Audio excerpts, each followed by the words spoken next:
everybody, we're back again. It's early in the morning. I'm all puffy faced from climbing out of bed, and but I did it. I did it because I have one of my good friends, and I'm not just saying that. Liz, over the years has become a great friend, and not only that, just a real encouragement to my life, to Iris, and I really wanted to get her on here so you get to hear and see a piece of some of what God's doing in Mozambique that we might not always hear about, but insanely powerful, crazy story, crazy testimony, and just a real beautiful, beautiful missionary that we have that's doing a fantastic work in Mozambique with Iris on our Pemba base, and actually out, but she'll get into that. We are here with the amazing Liz Gliem. Gliem. Which one is it, Liz? Gliem. Liz Gliem. Are you going to give me a lot of one word answers, Liz? You be like, come on, girl. No. We're going to do this. So, Liz, how long have you been in Pemba? 6 years now. Wow. 2020 years. Yep. So you're actually coming into like OG status in Pemba. There seems to be a threshold of like 2 years. Once people cross that, they step into a new role. You've definitely done that, Liz. And then I just want to share a little bit about what you do, and then I'm gonna let you run, girl. Liz runs our Iris farm in I want to say Matouge, but it's not. It is Miezi. I'm sorry. I knew it was one of those M words. And I don't know if you know this, Liz, but Miezi is very special to me because I was on the first outreach to Miezi, something like 16 years ago, and we got there was a riot there. It was the first time I had rocks thrown at me, and we got pushed out of there with violence when we brought the gospel there to the little out of the side of the road there when you pull into Miezi, and to now see what's happening there with the church and the children's center, and now the farm. It's just such a beautiful example of how the Lord comes and brings transformation to a city, and as the gospel goes out, it's spectacular. So, okay, Liz, give us a little bit of backstory. Yours is one of my favorite stories, and actually how you ended up in Pemba. And but I'll let you say that. And I want to encourage all of you that are watching. You're not going to want to miss this. You're not going to want to turn this off. I know that we have a lot of people that are probably well known, but Liz is more well known in the kingdom than most people I know. And I just want so you're not going to want to miss a second of this. But okay, so tell everybody how you got to Pemba. Well, back in 2012, I think it was, I was living and working down in Norfolk, Virginia at the time for a greenhouse company. And one of my best friends invited me to come hear this lady that was speaking at her university. And it turns out it was Heidi. And so I went with my best friend and her husband, and we heard Heidi speak. And she was pretty crazy. And I'd never heard anybody talk like that or act like that, or, you know how Heidi is when she speaks at conferences. It's really powerful. So it kind of like messed with me. And so a couple days later, I was online trying to figure out what Iris was about and everything. So I just, Googled the website. And one of the things that popped up was a link to the farm, because I think it's the farmer that was just getting started. And being involved in agriculture, that sparked an interest for me. So I sent an email off about the farm. Had no interest in missions or children or preaching the gospel or anything that I think Iris is really all about. Right. And then at the time, the couple that was running the farm, Jeff and Heidi Reed, they immediately replied, and through a series of emails, they said, well, why don't you just come out and visit the farm? And I thought that was a pretty wild invitation. So I thought, yeah, for sure. I would love to go see a farm in Africa. So February 2013, took a month off work, went out, spent a month with them living out in Miezi because they didn't live on base, which I thought was normal. I didn't really understand how it worked, so I thought that was really normal. Spent a month out there, got really really impacted by it. And at the end of the month, they sat down and had a conversation with me and said, would you consider, maybe praying about coming more long-term and, doing a harvest school? And I thought, okay, didn't really see that coming, but I'll pray about it, And so I prayed about it and thought, like, okay. And, they had shared about their daughter had done harvest school and their son-in-law and, so I prayed about it. I applied, and I came to harvest school, and I just am a very literal person, literal thinker. And I thought harvest school meant like this was Iris's, agriculture training school. And it made sense to me, all these books we had to read and everything, because, we're probably going to do supernatural things in farming. And so when I came to harvest school in 2013, harvest school 19, I had quite a surprise in discovering that not everybody was as passionate about agriculture as I was. Most of them, actually none of them, had any interest in it at all. So, and I was a little bit confused why all these people came to harvest school without a plan. A lot of people, come expecting to hear from God, and then they go. And people were like, "Yeah, I don't really know what I'm doing here." And I thought, well, I know exactly why I'm here, the farm. And so that's kind of how the journey started. So you went through harvest school, thinking that it was an agricultural school. I love that. That's probably. I figured out like hour 2 of being on base that it wasn't. So I didn't You're get like, very hey, far. nobody's talked to me about planting seeds yet. Nope. Would you say that you had like a solid walk with the Lord at this point in your life, or yeah? Yeah. I would say that I had a good foundation, but the supernatural was very, very new to me. The Holy Spirit was very unknown to me, but the basics, I definitely was raised, with those, and knew, the foundations of Christianity and stuff. But I mean, Papa Roland's first class threw me for a loop. So Roland definitely has a way of, putting everything in perspective very fast. Okay, so you finished harvest school, and because we get asked a lot, like, hey, how do you become a missionary with Iris? And there's a lot of ways, but you finished it. Did you go back home, or did you end up staying? I went back home just briefly. The school I did finished in early December, so I went back home and spent Christmas and a couple weeks in January with my family, knowing that I was planning on coming back at the end of January. So I think it was like 5 or 6 weeks. I went home after I finished school and then came back. And so you started out on the farm, and give us just a taste of what the farm was when you began. The farm back in 2013, Jeff and Heidi Reed were managing it, and they did a phenomenal job of pioneering it. Those guys are amazing. Jeff and Heidi, if you're watching this, we love you, miss you guys. Yeah. Yeah, they are true heroes. They're amazing people, and very, very instrumental in my life. They're like spiritual parents to me. And but anyways, they had built a house out there, and so the farm is about 126 acres, and so I think at that point they had cleared probably about like 55 to 60 acres, and we're just kind of opening it up, just getting started with the Moringa project, which is, I just came on to serve under them and to help specifically with the Moringa project. That was the only thing that I kind of had in mind, and I guess the only plan if you get a plan. Okay, so for those, I didn't know what Moringa was. Even I lived there; it was all around me. I didn't know about it. So just really quick, tell people what Moringa is.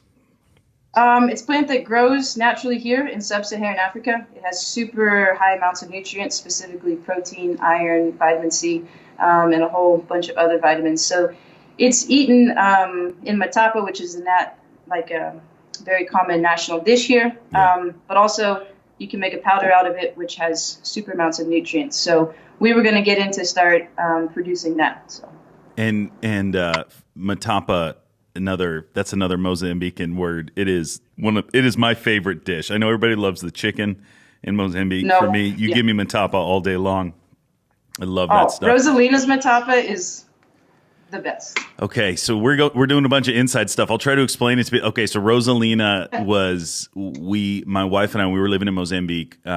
We needed help. My wife was pregnant, and we were always looking to hire somebody, bring somebody into our house, mentor, and give somebody a job from the local village. And at that point there was a sewing program, and I went down to the sewing program. And I asked the head of the sewing school, like, who's the best, who's the most in need, and they walked me over to Rosalina, who was sitting there, and it was so great because, who was running the sewing school at that time? That was the couple from New Zealand. But they walked me over, and they're like, yeah, she's not that good at sewing, but we really think she's amazing. So Rosalina, who is now a full part of our family, she was with us for 3 years, and then when we left, my sister just snatched her up. I know there was like a fight from other missionaries that wanted to bring her in, and she's a part of my family. I love that woman, but she makes the best matapa in all of Mozambique, and I absolutely love her. Okay, so you went out to the farm. They had started this amazing work, but where it was started to where it is today is really night and day.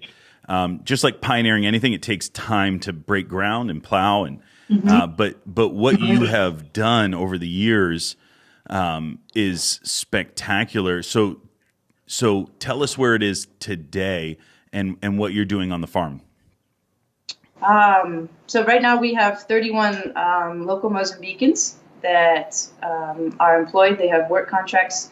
And we have 2 locations. So we have the original farm, and then through the Miezi Church, we have another farm down along the river. So we have kind of 2 teams, 11 guys that work down by the river, and then the rest of them that work up at the original farm with us. And each of those farms has a Mozambican general manager, Mario and Dinu, and they're phenomenal. And then within that, we've split the guys into different groups. So we have different teams within that, people that work in the Moringa project, that work in strictly vegetables, people that work in the corn, beans, kind of the larger crops. And we're producing moringa on kind of a larger scale now. So producing orders in tons instead of just, in kilos. We've gotten our export license, so we've been able to export into South Africa. We've gotten our organic license, so we're USDA organic certified and EU organic certified. And just this week, we got lab tests back from a moringa sample that we submitted so that we can apply to be FDA approved also. So, but more importantly, I think the farm has grown spiritually, and the guys have taken ownership of it. Normally, if it were a normal season, I would be out at the farm 6 days a week. Get up.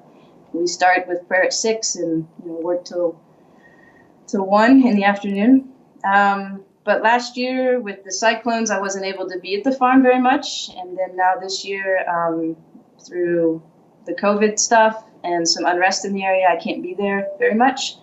And the farm continues to thrive. Last year with the cyclones, kind of March, April, May, for us, that's our rainy season into harvest season. So that's our busiest time of the year. So that's the most unfortunate time to have to be absent, Yeah. And then again this year, it kind of hit the exact same time frame, and they haven't missed a beat, They've done amazing, are doing amazing, and continue to do amazing, I have incredible leadership. I have an amazing family out there. And through, phone calls or, Skype, it seems weird, but to have to Skype your team that's, down the road 20 minutes. But, when you can't get out there for several weeks at a time, and they know without having to, even be told. They're telling me, hey, you forgot to mention this, you forgot this, but we did this, And so they've harvested, they did the whole corn crop, they did the whole sesame seed crop. They've transplanted all the lettuce for this year. They've gotten the tomatoes started. So to really realize that I can totally not be there and have very little input and to see it thriving, on days that I do get to go out there, we sit and we chat and we pray together.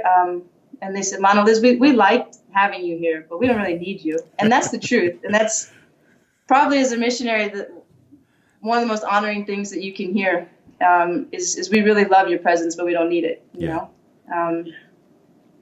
Liz, one of the things that I noticed on my last visit out to the farm, and I actually wanted to pick your brain on this, is you carry a level of discipleship that you don't really see without, massive training and, people that have studied discipleship, and you carry it more than most. Can you just walk us through, like, did you study this, or is this just natural for you? Because No.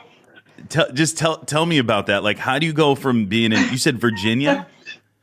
Yeah. Starting to, wanting to get into agriculture to now running an insanely beautiful discipleship program on top of a full-time farm? I think that I have never done any ministry training aside from Harvest School. And I don't know, I've never done a discipleship course or training, but for me, I just tried to model what I saw my dad always doing, as a kid, and what I saw my grandpa doing. And for them, my dad always said, if you wanted to hear a man's heart, give him something to do with his hands. And I think you naturally have these conversations, especially something about physical labor just brings up conversations. There's something about having blisters on your hands, going through a long day in the sun, and you kind of build just a bond with people.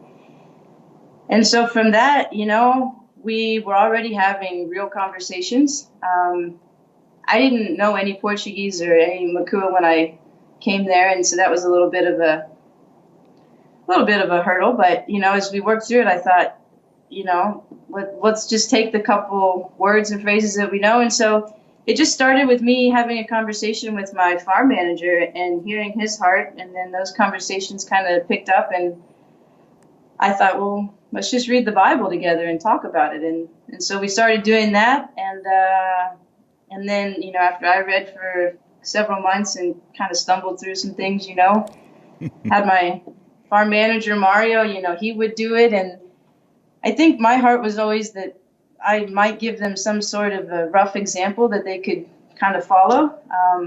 And so I think the best way to learn something is to do it yourself, and like teaching somebody to drive a tractor doesn't do any good if I sit on the tractor the entire time and tell you everything, until you feel it in your hands, it doesn't click. And so we just started saying, who wants to share next week? It's real simple. You read a verse, we can sit down with you and talk about it, and then you pray about it and share. And we just kind of went from there. And the confidence just started growing, and I think some of the most amazing insights and profound teachings that I've ever heard have come from our guys out on the farm. So it just kind of grew from there. And so we have a little discipleship team, and we meet together, and then each guy knows, he usually gets one day out of the month, and they prepare, and we go from there. So that's just kind of how it grew. Wow. Talk to us a little bit, if you feel comfortable, about your family, and is that okay? Can we? Because Sure. I think as I hear the testimonies, of course, your story in coming to Pemba and your Harvest School experience, but then what's gone on in your personal life with your family. I've been able to meet your sister, who is equally spectacular, but there's a whole story in that, and if you feel comfortable, I would love for you to share a little bit of that, because I think people are really good at making excuses on why they can't, why they shouldn't, why they're unable to, or the things that life has thrown at them that disqualifies them. And every time I see you, I just see the opposite. I mean, if I'd gone through half of what you've gone through, I would be in a corner, getting inner healing 24 hours a day. But yeah, would you mind sharing a little bit of your history? Sure. I was very fortunate to be born into an amazing family. My mom and dad were both Christians and really loved Jesus passionately. So I have a younger sister who's 4 years younger than me, Hillary. And I think the first 10 years of life were pretty just normal and wonderful and fantastic. And my dad was a carpenter and he built houses. My mom was a primary school teacher. And me and my sister, my dad built the house that we lived in, and life was really beautiful. Went to church on Sundays and Wednesday nights. And I didn't know it then, but my parents they modeled such an amazing example of Jesus. And then my mom got sick when I was 10. She had a brain tumor and fought a battle with cancer that she lost after 2 years. And so then when I was 12, she passed away. And that kind of sent things into a bit of a tough season. My dad struggled a lot after that. And we had some tough years. I would say my teen years, I wasn't very happy with God. I wasn't very happy with anybody, really. So I saw my dad struggling, and for me, he was really my hero. He was, from the time I was little, Superman, and seeing how loyal him and my mom were to the Lord, and then seeing how things just went downhill, and, financially, the outfall from that, and forcing us to move, and just a whole bunch of changes, and just seeing, this is what my parents get for loving Jesus with all their hearts. This is a pretty crappy deal. It's what I saw, Right. And so I went through high school, and I didn't get into a lot of trouble, but I definitely kept God at a very far distance, and I think my dad did too. He was really hurting and pretty distant during that time too. So I went into college, and right about the time I started going to college, my dad just radically encountered Jesus in a way that I never knew was possible, and just so much healing began to come back into him, and he just became alive again. I just remember one time coming home from college my freshman year, and his eyes were different. He was just full of love. And I don't even know that I'd ever seen him that happy, even before Mom got sick. And so we started having conversations and things, and that seeing him come back to life was what brought me back to Jesus and wanting more, not just back, but what's more, So he became instrumental, and we grew really close, and from having a very broken relationship, by the time I graduated college, he was my best friend, and just speaking into my life. And so he actually was the first person to begin speaking missions into my life at a time when I was not interested at all. And so graduated university, moved down to Norfolk, Virginia, took this job, and, a couple years later, hear Heidi speak. And so this thing pops up, and my dad just will not let it go. He's just praying into it, and he just encouraging it, and so after, I think it was about halfway through Harvestable, I emailed him and said, Dad, this is it. This is where I'm going to give my life. I just know. And he was 100% behind me and said, absolutely, Liz, go for it. I 100% support you, and yes. And so he wanted to come see, and I wanted to show him the farm.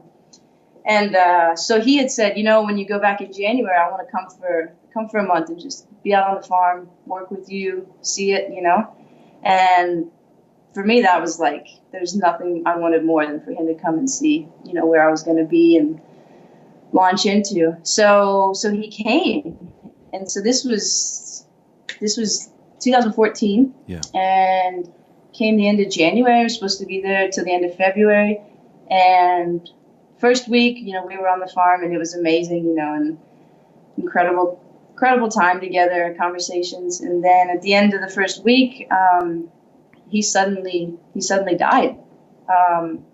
It was a Sunday afternoon, and we had gone to church, and we were on the beach hanging out, and it was getting to be late in the afternoon, and I remember going for a walk trying to find him, and came up, and he was just dead, laying on the beach.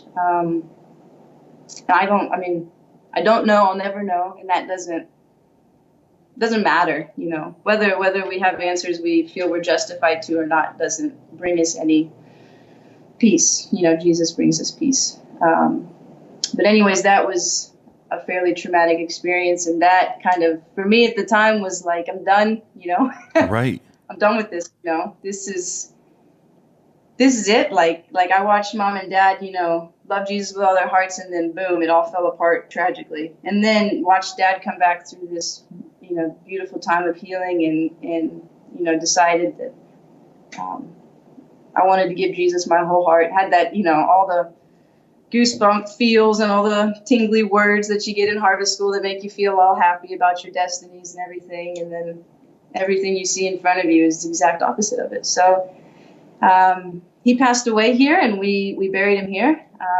So that was week 1 of being a long-term missionary. And then I left. I flew back to the States. I actually, I did not know that you buried your father in Pemba. Well, can I ask where? Yeah, the up by the provincial hospital, there's a cemetery that overlooks the bay. Yep. Yeah. And actually, our farm workers did the whole funeral. You know, I didn't know them at the time, but even now, a couple weeks ago, I had somebody come up to me and say, "Oh yeah, I helped bury your dad." You know, and just forging relationships with people I didn't know at the time. That 6 years later, as you get to know them, they were there. You know. And it's been really beautiful. So it's, you know, it's life here, and unfortunately we've buried a lot of family members of our farm workers together. But it's, you know, there's a depth to the connection because, you know, they've been there and they know, you know. Yeah. I know that graveyard well. Unfortunately, we've buried a couple of people over the years there, but Baby Lori, I don't know if you ever heard the story of Baby Lori. Well, from Emmeline, you must have over the years. And we buried her there. Liz, how did you, just walk me through this, because most people would have gotten on a plane and flew home and called it quits. My sister Emmeline, after she buried Lori, and my sister raised Lori from a month and a half old. I watched her face that same thing, like, I'm done. I mean, but even more so with your father. How did you, most people would leave. Most people would be justified in leaving. Why did you stay? Like, what caused you to stay? Well, I want to be real honest. When please. You know, after we buried Dad and I got on that plane to fly home to, you know, be with my family and do the memorial service in the States, I had no intention of coming back. I don't want to act like I was, you know, okay with coming back from that moment. You know, I was pretty bitter and I was really angry at God. So when I got on that plane with my sister, you know, to fly home, you know, there was no thought of coming back. And my dad passed away in February, and the rest of 2014 was pretty miserable. There's a lot of challenges that unfolded after he passed away, and I just went back to work. You know, I went back to what I knew. So, and I was pretty angry. Yeah, went back down to Virginia. At the time, we were trying to sell our house in Ohio. So that summer, I would drive up several times on the weekend and, you know, help my family clean out. You know, Dad had a bunch. He had a construction business, had a bunch of tools and stuff. So, you know, trying to do that and sell off that part of the business and sell off the house and stuff. And you know, I want to say that my family was incredibly supportive during that time with me, and but there was no thought in my heart about going back. There was no intention in anything of that, you know. And I was pretty broken and miserable, you know. I think if you asked people I was around during that time, they'd probably tell you I was kind of a jerk, and that'd be justified in saying that, you know. I've never seen that in you, but okay, I'll just take your word for it. Yeah. So I went through 2014, and my goal in 2014 was to sell our house and to just wrap up the estate and the business and to make sure that um, my sister was taken care of and that we got things settled. There was a long drawn out big drama with the life insurance. They thought that I had faked the life insurance claim because of all that, he passed away overseas, and obviously there's not autopsies and all that stuff. So that was a huge issue too. So I just wanted to get through that and just go back to work, Yeah. I was bitter, I was angry. And then Jesus encountered me, and it wasn't a lay on the floor harvest school moment. It wasn't tears in my eyes, holy man in a white robe in a dream. Yeah. It was just a whisper and a simple knowing in the depth of my bones that I was to go back. And when you know, and it's not gonna probably always feel good. That was the last place I wanted to go. But the only thing worse than hurting is, knowing that you're not being obedient to what God's saying. And I knew that if Jesus was going to take me back, he was at least going to go with me. And so that had to be enough. So at the end of 2014, I went back, and yeah. I love that. The whisper from Jesus, it had to be enough. And I love that. For most people, they say it'll be enough. But when they reach that point, it doesn't always end up being enough for them. And I think that's what separates you from a lot of people that I've met, Liz. And I love your honesty because it was the worst. I'd quit, in your heart, but that whisper called you back. And I'm so grateful for that. We all are. I mean, we cheer you on, as do so many people around the world. I know you have a private Instagram account, but I feel like people should check it out. It's if I'm going to say it, and you don't have to accept them if you don't want to, or do you not want me to? It's my favorite. Okay, you have my favorite. Like, out of all the missionaries, there's a lot of great ones, but you have probably one of my favorites for one reason. Number one, the stuff you post is fantastic, but you are a proficient viper slayer. And on Facebook and on Instagram, if you follow Liz, and it's I think it's Liz Gliem .9, I think, something like that. Yeah, gosh, I'm good. Yep. You can follow her and see the farm. But my favorite is this viper killing person that you've become. My favorite is you got one with a like a spike through its head, and it was like, Satan, get behind me, or like, Satan, you lose, and it's just a spike through its head. And you deal with all this stuff. You have lions that come through there, the farm, right? You have like vipers. I know Miezi had lions like 15, 16 years ago, and I know there's talk of them being around the area. I've never seen one, but we have crocodiles, and we have all the snakes. We have boas, we have pythons, puff adders, black mambas, spitting cobras. So. And you encounter these things on a continual basis. Oh, weekly, yeah. Well, not the crocodiles, but the snakes. Yeah. How does an amazing lady from Ohio become a proficient mamba, spitting cobra, pit viper slayer? I mean, I was scared of snakes growing up, but it's like anything else, I think, here in Pemba. You get confronted with your worst fears, and you can either, kill them, or you can live in fear. So, just kill it and move on.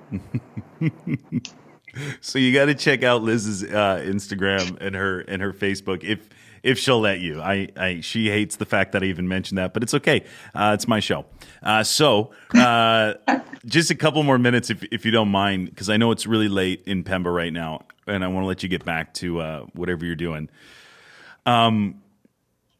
you have had on our side back in Reading here, we deal with sending containers. We deal, with a lot of stuff. We stay in contact with you guys. And one of the things that I've enjoyed watching is there's like a group of farmers from Ohio or from Minnesota or something like that has just basically adopted you. I think there's one or two in particular. And we get the most beautiful letters and requests. You basically have a group of, I think a little bit older gentlemen farmers that have lived their whole life farming, that they pool together finance, they get together like tractors and supplies, and we stick them in containers and get them out to you. Talk to me about this community back in the States that's like just kind of taking you on. They're like, oh, okay, you're ours now. Well, I just want to say that community, I mean, they've been a part of my life since I was, 5 or 6 years old. Okay. I grew up with them.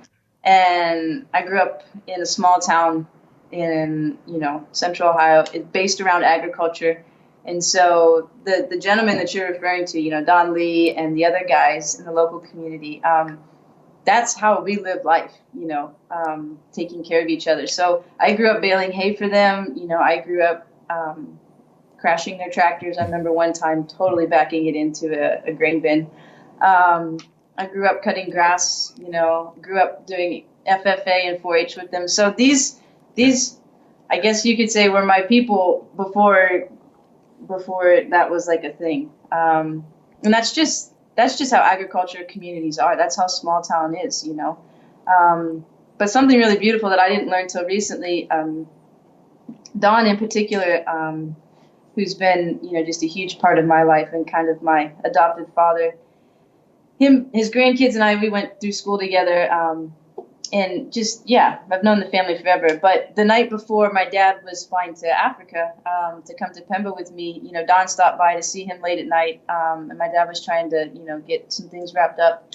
And my dad just, had this sudden thought, like, if anything ever happens to me, will you promise to look after my girls? And likewise, if anything happens to you, I promise to look after your kids. And they just kind of had this like moment, and they spoke it between one another, but they didn't tell anybody about it. And so I think that was just kind of an understanding that they'd had, that just they gave a verbal commitment to. And Don has fully stepped into that. And so, the farming community is probably one of the strongest and closest knit communities in the States, and I think worldwide, really. So when Don reaches out for a 2-bottom plow, people from Illinois and Nebraska start sending stuff. Yeah. And people back home they're hard workers, and anything they can do to send you tools that they know will help you, get the job done, that's their love language. Their love language is cheering you on and getting you the tools you need to get the job done. And the group in Minnesota, same thing, same mindset, same heart. They have the piece of the puzzle that has the containers and has the ability to send them here, so that's just been a beautiful partnership. Let's chat about those guys really quick, because they've been a huge part of what we're doing, not just in feeding, but also getting equipment out. And we do our best not to just get by with equipment. We do our best to get you the best stuff. And I know Sean Ercole on this side, the COO of Iris Global, he's got that farm bug and all the tractor bug. Yep. I don't have that. I can maybe swing a hammer if I need to, but I grew up in Gloucester, so I can outfish you guys, but I don't know anything about planting. We do our best to work with Matter. And I just want to give a shout out to Matter in Minnesota. Those guys, they pack containers full of food, full of supplies, and they just send them out. It takes a little bit to get there, but such an amazing ministry out in Minnesota. Matter, if you're watching, we just love you guys. And and the fruit of what you've done is beyond what you can even imagine. So Liz, I just got one or two more questions before I let you go. You see a lot of people come, you see a lot of people go. You see a lot of people that want to come that don't, or create excuses. What would you speak, like, if you were to get, if there's somebody watching this right now, maybe small town, farming town, whatever. Just they come from the middle of nowhere. They're not a part of this supernatural church movement, fully plugged in, but they feel the call of the Lord. What would you say to them? I would say to them, once the world, opens back up for travel, I would say apply and take a trip. I would say make a trip, I think one of the most underappreciated or underestimated things on the mission field are really practical, hardworking people. I think a lot of times we praise, the really gifted evangelists, and we praise the really anointed teachers, and those people have their places 100%, but when your water pump breaks, and your Land Rover won't start, and the 220 blows a fuse, you need practical people here. You know what I mean? Yeah. And one of my heroes was Ed Palma, and I think he set an example that I just, to this day, admire, so much. And I always remember him, and it was just, he did it quietly, and he did it humbly, and he did it with excellence. And you can never have enough Eds, and those people live the gospel in a way that people here still talk about. I hear people talk about Ed and Rosa almost daily and the impact they had. Yeah. And so I think a lot of times, maybe if you are from a small town in hard work and this type of practical skills, you might think, well, I don't know about raising the dead or, all those miracles or stuff like that. But you're probably one of the most well-equipped people out there, I love that. And it's so true. When Musi and I were missionaries, my dad worked with his hands. I grew up working. I got a job at 14. The thing that carried me through, yes, was my passion and zeal for the Lord, but it was get up, get stuff done. We were sharing in our online missions class yesterday or the day before. Love the Lord God with all your heart, with all your mind, with all your soul, and all of your strength. And that's a physical thing. That's a physical word. It's not spiritual strength. And Roland said it best. I think he said, when your head hits the pillow at the end of the night, did you pour out everything? Did you give him everything during that day? And I love that. You can't always say it, right? Because you don't want to hurt people's feelings. But the reality is, he sends out workers into the harvest field. The harvest field is something that is, it's planted, it's plowed, it's watered, it's taken care of, it's monitored, it's prayed over, and then it comes to harvest time, and that is nonstop work. And this is a works gospel. And I mean that in the sense that we don't gain grace or favor or love by the work that we do, but Jesus calls us to do work for the harvest field. He sent people out. He said, go and prepare a way. Like, that's not just sitting and praying. That's going, plowing, digging, spending time with people. And I just think you model that so beautifully, Liz. Liz, if people want to connect with you, first of all, I'm not supposed to do this, but if you want to connect with Liz, if you want to support what she's doing, if you want to support the Iris Farm Project, I might get yelled at for doing this, but it's okay, because I want you to do that.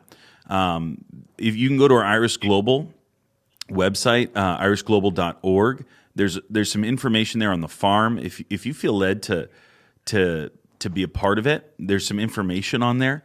And I believe there's even a tab for you, Liz, if the people want to support you personally. What most people don't know is that most all of our missionaries around the globe, and I know Liz is in Pemba, they're running on a shoestring. And I know that as you listen to this and as you hear Liz share, some of you can't go, but you can surely get behind some of these that are. And so if you're a farmer and you want to connect. If you're a mom and you want to connect. There's some information on our website. You can reach out to her personally. I told you her Instagram. I think there's Facebook as well, Liz Gliem, Glem. and you can Gliem. potato. They'll figure it out, Liz. Hey, yeah, you can come and run alongside Liz. Liz, I don't do that. I really don't. I'm not supposed to, but I don't care. I'll break a couple of rules for you, girl. You're spectacular. So, Liz, how long have you been married? I'm not married. Oh, okay. So what you just volunteered is that you're single. Is that what you just decided to tell me? Liz, so there's Instagram, all that stuff. I feel, you just shared that. I didn't feel comfortable sharing it. I must have misunderstood. I'm sorry.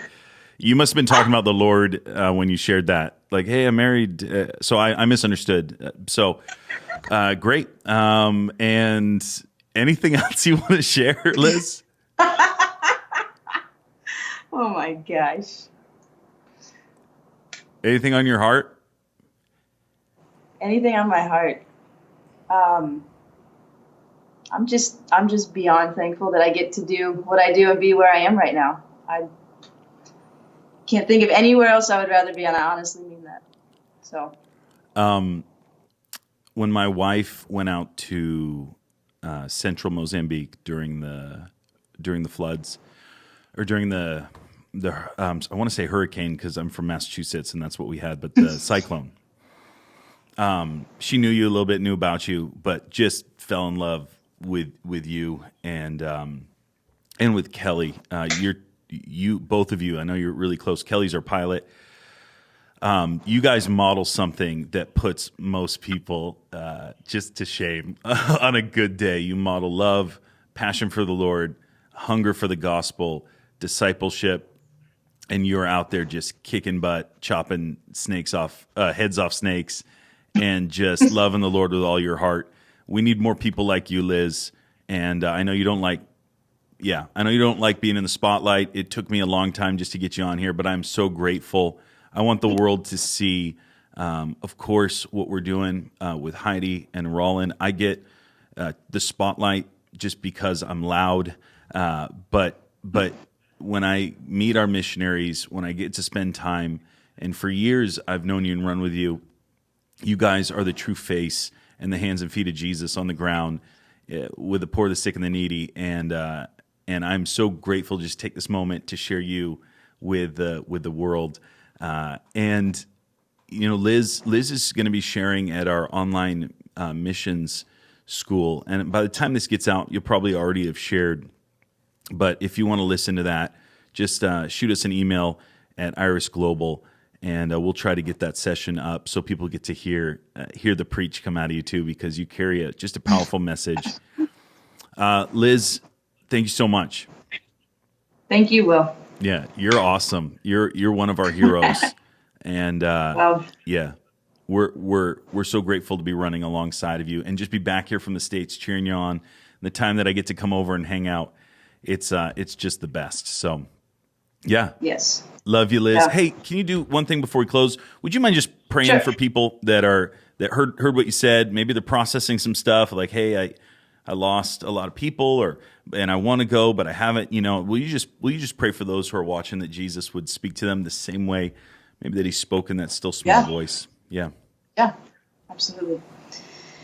Heavenly Father, we come before you tonight, and we just thank you for your love, and we thank you for your sacrifice in Jesus on the cross. And Father, I just ask that for those that have suffered loss or have gone through tragedy or trauma or anything of that sort, people that have things that have really hurt them, Lord, I pray that you would come and meet them in the whisper, the way that you come, and the way that you meet. And Father, I pray that you would move in the hearts of those that have doubts, Father.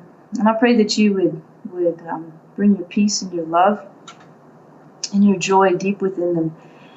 And Father, I thank you that you are always present and with us. And we thank you that you are our peace in every storm. And we thank you that answers don't need to be found or had before we can say yes and step out. And so I just ask that you would meet each of those people that are in this place right now. We love you and give you all the glory. Amen. Amen. Liz, you're awesome, girl. We love you massive. My wife says hi.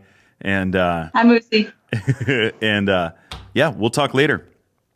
All right. Thanks, Will. Yeah, bless you, Liz, and bless you guys. Thank you for watching. This has been just a really special episode for me, getting to share some of our team on the ground in Mozambique. There's hundreds, over 400, just like you, Liz, that are plugging away in Iris right now around the globe, 80 locations.